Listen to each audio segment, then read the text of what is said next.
श्रीनाथ अना कुछ दिया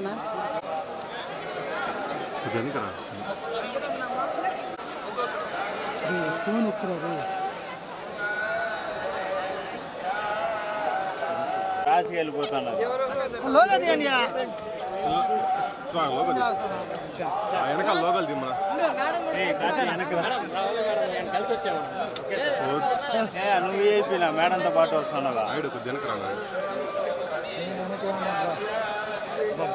రైజ్ ఒకటి మేడం కొంచెం చూడండి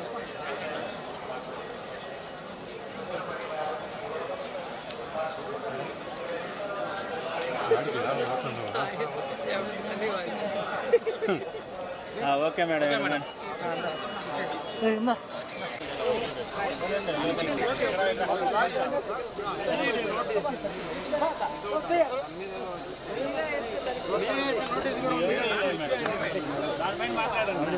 ఆంధ్రప్రదేశ్లో ఆడపిల్లలకి రక్షణ గురించి ఆలోచిస్తే చాలా బాధాకరంగా ఉంది.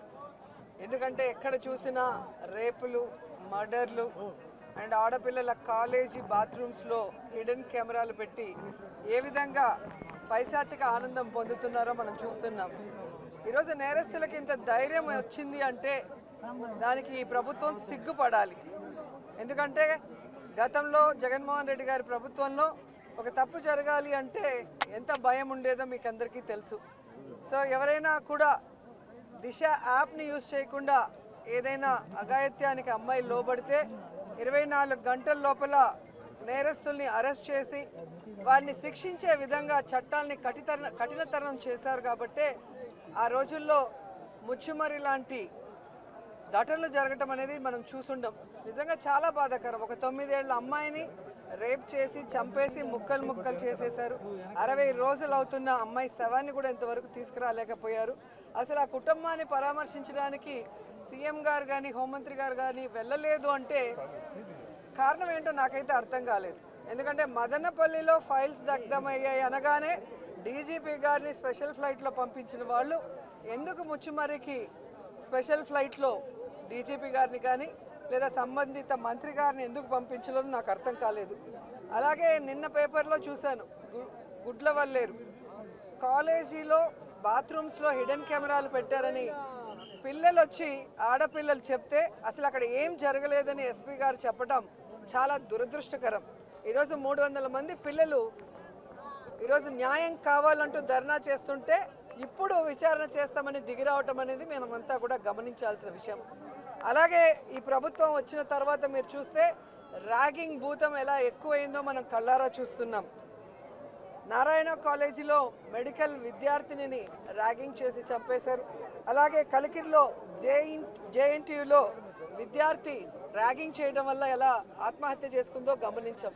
అంటే గత 5 సంవత్సరాలు లేని ర్యాగింగ్ భూతం మళ్ళీ ఈ ప్రభుత్వం వచ్చాక ఎలా పిల్లల ప్రాణాలు తీస్తుందో మనం గమనించాల్సిన విషయం. నేను ఈ ప్రభుత్వానికి ఒకటే చెప్పగలను, రెడ్ బుక్ రాజ్యాంగం మీద పెట్టిన దృష్టి ఇంట్రెస్ట్ పక్కన పెట్టి ఆడపిల్లకి రక్షణ కల్పించడంలో గౌరవాన్ని కల్పించడంలో మీరు ముందుండాలని కూడా వాళ్ళని కోరుకుంటున్నాను. మాట్లాడిన తర్వాత అలా అంటే ఎట్లాగా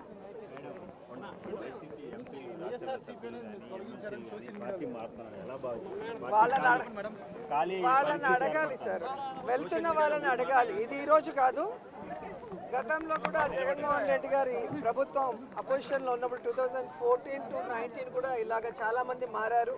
మారిన వాళ్ళు ఏమయ్యారో కూడా మనం కళ్ళారా చూసాం. సో ప్రజల చేత ఒక పార్టీ సిద్ధాంతాలు నచ్చి ఎన్నుకోబడిన ప్రజల పార్టీ సిద్ధాంతాలు నచ్చి ఎన్నుకోబడిన వాళ్ళు, పార్టీ నియమించిన వాళ్ళు ఈరోజు వెళ్ళిపోతుంటే వాళ్ళు ఆలోచించుకోవాలి వాళ్ళు చేస్తుంది కరెక్టా తప్ప అనేది. సో దీనివల్ల జగనన్నకో వైఎస్ఆర్సీపీ పార్టీకో ఎటువంటి నష్టం ఉండదు. ఎందుకంటే ఎప్పుడూ కూడా పార్టీకి ద్రోహం చేసి వెళ్ళిన వాళ్ళని ఎవరూ కూడా గౌరవించరు, క్షమించరు.